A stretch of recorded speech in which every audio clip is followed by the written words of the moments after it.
दिवाकर नाम का एक युवक जो पेशे से खजूर का व्यापारी था, अक्सर भारत और पाकिस्तान के बॉर्डर के पास के गांवों में जाता रहता था।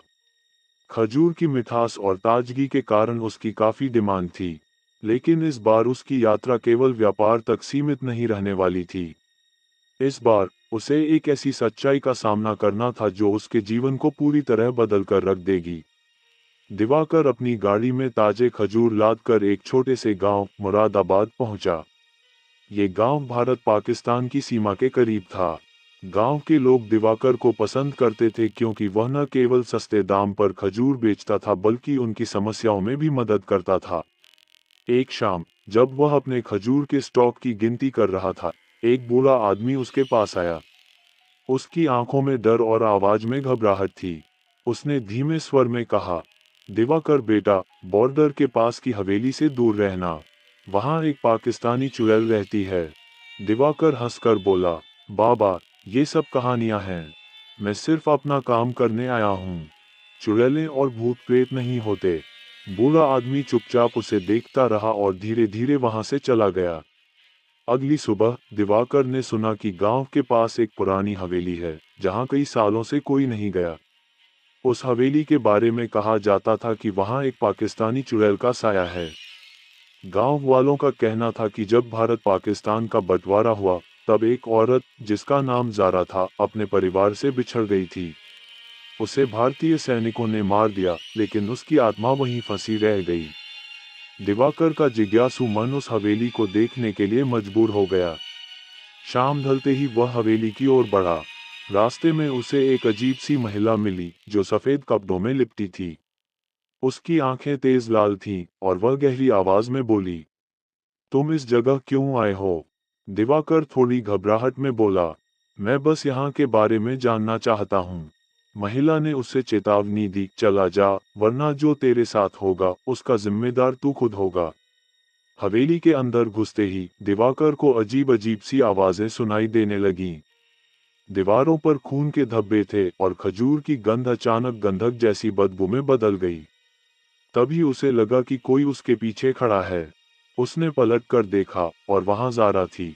उसकी आंखों में नफरत और दर्द का संगम था। ज़ारा गुस्से में बोली, मेरे परिवार को इस जमीन ने छीना है। अब मैं इस जमीन के हर इंसान से बदला लूंगी। दिवाकर समझ गया कि उसे इस आत्मा से बचने के लिए उसकी कहानी जाननी होगी। क्या दिवाकर इस खतरनाक चुड़ैल से बच पाएगा? क्या खजूर का व्यापारी उसकी आत्मा को शांत कर पाएगा? दोस्तों, कहानी को आगे बढ़ने से पहले वीडियो को लाइक और चैनल को सब्सक्राइब जरूर कर लें, जिससे आने वाली नोटिफिकेशन आपके पास सबसे पहले पहुंच सके। और कमेंट में अपना नाम पता लिखना ना भूले, जिससे अगले वीडियो में आपका भी नाम लिया जा सके। ज़ारा की आंखों से तेज लाल रोशनी निकल रही थी। दिवाकर ने पहली बार अपने भीतर खौफ महसूस किया, लेकिन उसने खुद को संभाला। वह ज़ारा से पूछता है, तुम कौन हो और तुम क्या चाहती हो? ज़ारा की आवाज़ गूंजती है, मैं ज़ारा हूँ, पाकिस्तान की वो बेटी जिसे इस धरती ने धोखा दिया।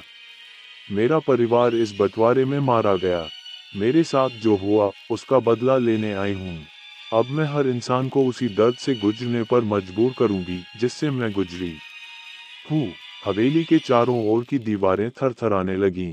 खजूरों की टोकरी अचानक गिर पड़ी और खजूरों से खून टपकने लगा। दिवाकर ने महसूस किया कि यह सिर्फ ज़ारा का प्रेत नहीं था, बल्कि एक ऐसा गुस्सा था जो कई सालों से भड़क रहा था। दिवाकर ने देखा कि हवेली के एक कोने में एक पुरानी किताब रखी हुई थी। वह किताब ज़ारा की कहानी बताने वाली थी। उसने किताब को उठाया, लेकिन तभी ज़ारा गुस्से में चिल्लाए, उस किताब को मत छू, उसमें मेरे दर्द की सच्चाई छिपी है। दिवाकर ने किताब खोलकर पढ़ना शुरू किया। उसमें लिखा था, ज़ारा एक मासूम लड़की थी जिसका परिवार भारत में रह गया था, जबकि उसे जबरदस्ती पाकिस्तान भेज दिया गया। वह अपने परिवार को ढूंढने वापस लौटी, लेकिन सीमा पार करने के दौरान वह मारी गई। मरने से पहले उसने कसम खाई थी कि जब तक उसका परिवार और उसकी आत्मा को शांति नहीं मिलेगी, वह हर उस इंसान को सजा देगी जो सीमा पार करता है।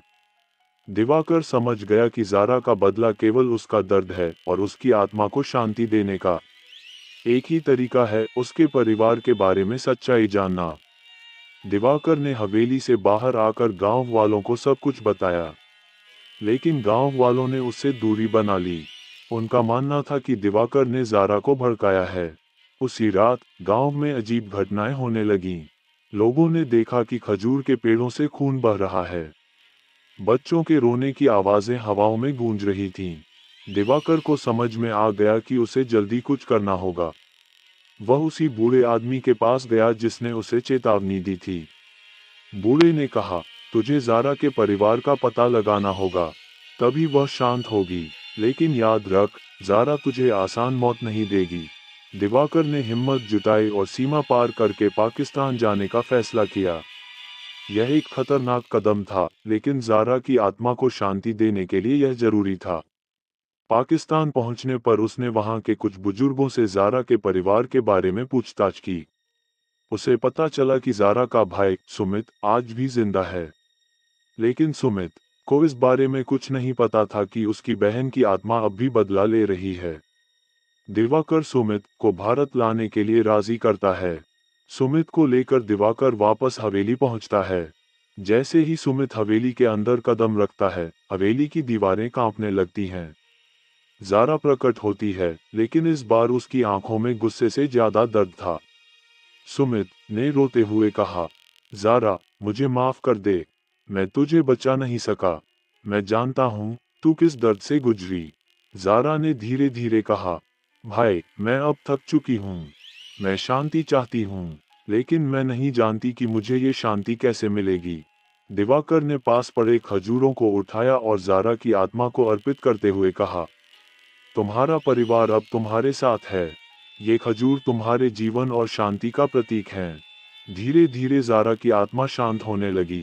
हवेली की दीवारों से खून के धब्बे गायब हो गए। ज़ारा मुस्कुराई और धीरे धीरे अदृश्य हो गई। सुमित और दिवाकर ने मिलकर गांव में शांति का संदेश फैलाया। खजूर के पेड़ों पर खून की जगह अब फलने फूलने की खुशबू आने लगी। दिवाकर ने अपनी जिंदगी में पहली बार महसूस किया कि डर से भागने की बजाय उसका सामना करना ही असली जीत है। तो दोस्तों, ये कहानी आपको कैसी लगी? कहानी थोड़ी भी अच्छी लगी हो तो वीडियो को लाइक और चैनल को सब्सक्राइब जरूर कर ले। फिर मिलते हैं किसी नए वीडियो के साथ।